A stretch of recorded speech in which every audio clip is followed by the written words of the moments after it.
Here's my theory or why Stygia just had to be a slow burn.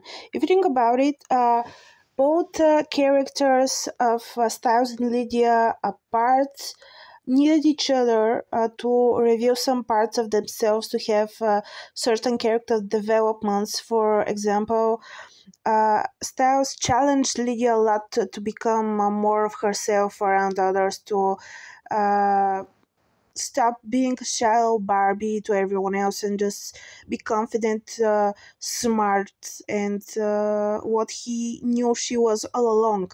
Even before we all knew he knew who she was. Second of all, I think that they had to grow up. They had to build a really beautiful friendship together. She had to have some sort of development, and she changed a lot throughout the first and second season, and I think that was very important for their relationship to evolve too. He also had a girlfriend. The dynamic of their friendship with Lee and with his girlfriend changed a little bit.